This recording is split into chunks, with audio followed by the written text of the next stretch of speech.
Hey, it's Theo and thank you for joining me for my complete Hunter review.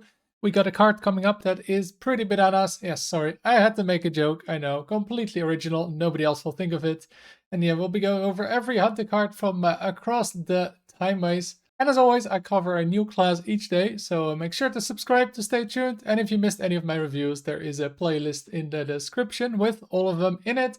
Now, let's get started with, of course, the fabled legendary for Hunter, which is Ranger General Sylvanas, a 3 mana 2/4. Battlecry, deal 2 damage to all enemies. If you've played Alleria or Verisa, repeat for each. So yes, of course, the two cards that come with Sylvanas are Alleria and Verisa. First of all, we got the Ranger Captain Alleria, also a 3 mana 2/4. Battlecry, discover a spell.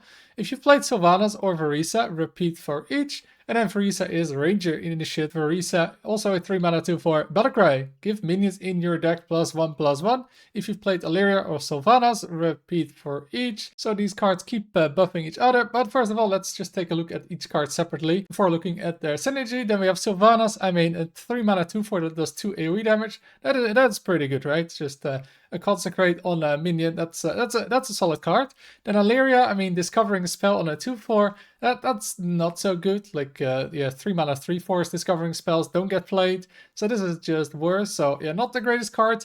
And then Verisa, giving minions in your deck +1/+1. So that's just Kalasev. But yeah, for 3 mana, without a requirement really. And I'd say since 2017, when Kalasev was released, the +1/+1 isn't as big as it used to be. So yeah, I feel like you're mostly playing it for Sylvanas. And then of course, yeah, buffing the other cards with it is pretty good. Like getting 4 or even 6 damage AoE with Sylvanas is strong. Discovering 2/3 cards, right? Or giving minions +2/+3. Although I'm not sure about the +3/+3, because that means you already played 2 of those and then you play Verisa. And then the question is, how long does the game really last if you've drawn all 3 of them? You played the first 2.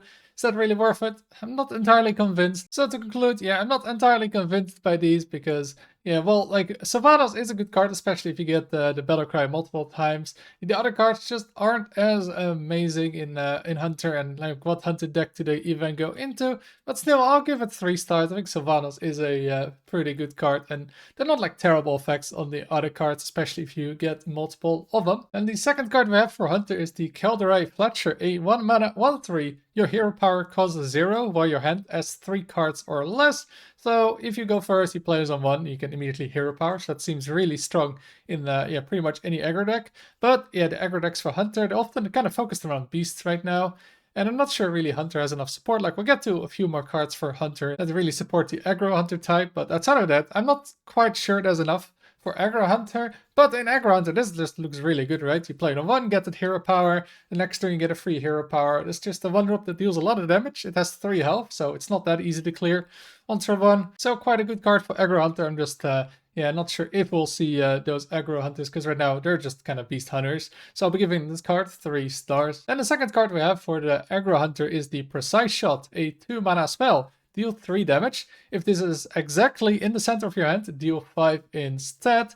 So, and if you have an empty hand, right, this is deal 5 for 2 mana. It's a bit like Kill Command, right? It's 3 damage, but 5 with a requirement. And yeah, Kill Command has always been a good card in aggro decks. So again, just like the previous card, yeah, the Aggro Hunter, I'm not exactly sure if this would want to play a card like this, because right now it's very focused on getting Beast on board, like RC Rampage, right? And this really feels like a card that you want in a deck with a very low curve, because yeah, you do need that 5 damage. It's not quite worth it for the 3 damage by itself. So yeah, you want that low curve, because otherwise if it's stuck on your left side of your hand, you can't wait forever with cards like this to empty your hand. But just like the previous card, this looks pretty good in an Aggro Hunter deck, if that is a thing. So this card I'll be giving 3 stars as well. Then the third card we have for the Aggro Hunter decks is the Arrow Retriever, a 2 mana 3/1 beast.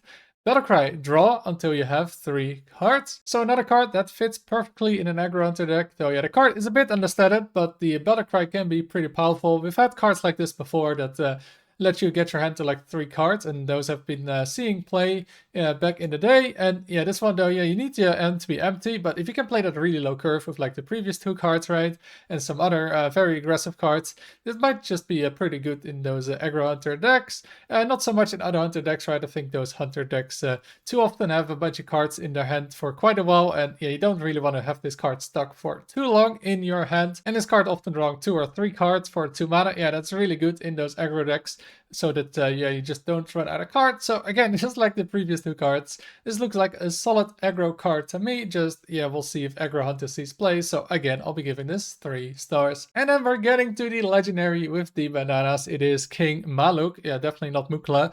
A 4 mana 5/6 beast Battlecry. Discard your hand. Get an infinite banana, and then yeah, the infinite banana is, as you can imagine, a banana that stays in your hand. So you can spam those bananas to your heart's content, and if you somehow, it's probably pretty hard to get, but if you somehow get like a card that produces the banana by 1, yeah, you could OTK the opponent. Maybe we'll see some highlights on YouTube, right, with people getting that at 1 in 100 something games, maybe. It is possible, and this is another card for those aggro hunter decks, and has some good stats, right? 4 mana 5/6, pretty solid. But you do discard your hand.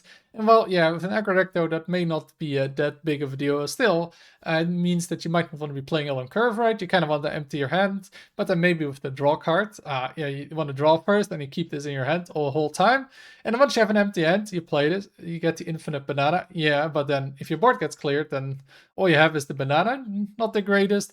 And then maybe turn 6/7, you top deck like a 2 mana 2/3, and then you can buff this, yeah, with like +5/+5, right? So every turn you have like 1 big minion. But still, I'm going to be giving this card 3 stars because, yeah, there's still basically charge damage if you have any minion on the board, right? The banana, you play this late game, if there's 1 minion, you can buff that card multiple times to leave up any minions, right? Maybe to leave up King Maluk. Yeah, you just throw like a bunch of bananas on it, and yeah, that's a lot of damage. Makes it really scary for the opponent to leave anything up. So I think this is going to be worth running in those aggro decks, but yeah, really only those aggro decks because yeah, I don't know what else you want to be playing this in, because it's not really worth discarding your hand, I'd say, in most hunter decks. Then let's go to the non-aggro cards, starting with the Ticking Time Bomb, a 2 mana 1/1 mech.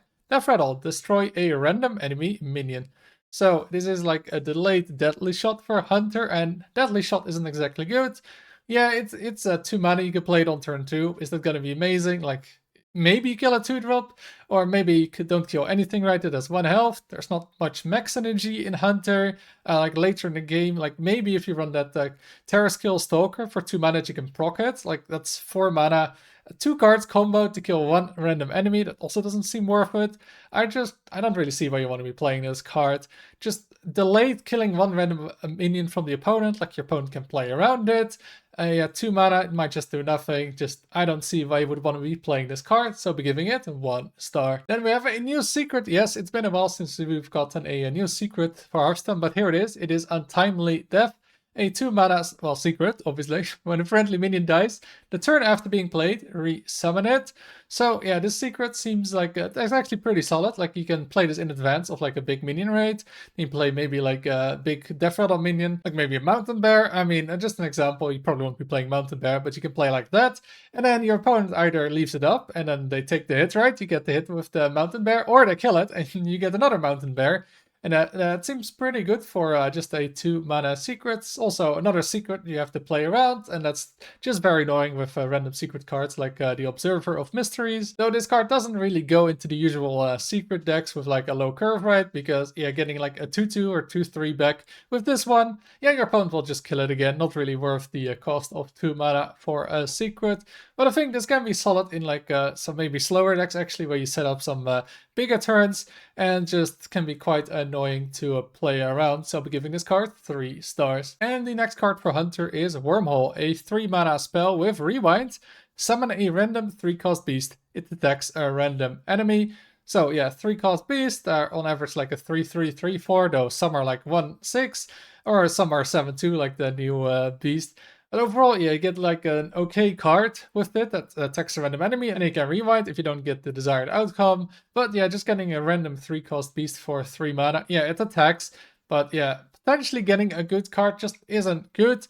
It attacks an enemy, but it might just attack into like a big minion and not do anything by attacking into it, and it just dies, right? You most of the time feel like you want this to go phase, but is this really worth it? Because if the opponent is going to have minions on board, it's probably not going to hit phase, and then are you just playing this for a mediocre minion that attacks into a random minion? Yeah, it's just not worth it in my opinion, so I'll be giving this card 1 star. And then also Hunter is getting one of these new locations with the past, present, future type, which is Past Silvermoon, a 4 mana 3 durability location. Deal 5 damage to a random enemy minion. Then the next one that you get is a Present Silver Moon. Deal 5 damage to a random enemy minion. Excess hits the enemy hero. And then the last one you get, Future Silver Moon. Deal 5 damage to the lowest health enemy minion. Excess damage hits the enemy hero. So this is a card that goes into the deck that wants to do a lot of damage. So it feels like an aggro deck, but then also, yeah, you don't really want to have this kind of card, I think, in your aggro deck, because you want that really low curve rate. You don't want to discard this card with King Maluk, or yeah, draw less with the 2-drop beast. So it isn't really amazing for this card, like in a slower decks. Yeah, the opponent's probably gonna have a board at some point, right? And then yeah, 4 mana, deal 5 damage to a random enemy minion. Not really worth it, right? You might just hit a 1/1, which isn't that bad with the 2 last location charges, but with the first one, yeah, just 4 mana, kill a 1/1. Not exactly worth it, but still, it is 4 mana, deal potentially 15 damage, and well, we have a location like that, and that one is pretty good. But this one is definitely worth, so I don't want to underrate it. But yeah, I think yeah, it takes 5 turns to really use it, and then especially the first one, first charge is pretty bad, so I don't think it's gonna be too good. So I'll be giving this one 2 stars. And the last card for Hunter is the Epoch Stalker, a 6 mana 3/4 beast with rush and elusive. Battlecry, summon a copy of this.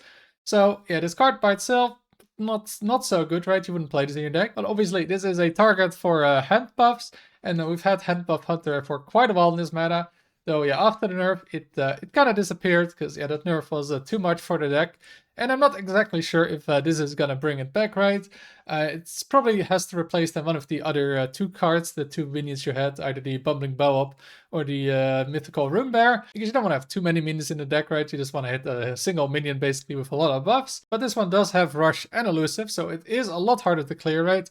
A lot of times you have to clear those minions with like targeted spells. Can't do that now with this one, but it is 2 mana more expensive. Though it also has Rush, so it can insta-clear, get some nice trades in. I am just not convinced Hand Buff Hunter is gonna return with this card. Though it is like a really annoying card to deal with, right? If there's maybe new Hand Buff cards somehow, although they're kind of warrior cards, so I'm not sure Hunter is gonna get those. So I don't want to completely write this card off, because yeah, buffs work really well on this card. So I'll be giving it 2 stars. And those are all the Hunter cards for the new expansion. Let me know in the comments which cards you'll be playing. Are you going to be playing with those bananas? Are you going to be playing the Aggro Hunter? Or are you going to put the Fabled cards in your deck? Let me know in the comments. If you enjoyed the video, make sure to like and subscribe to stay tuned for more of my reviews. Thank you for watching, and until next time.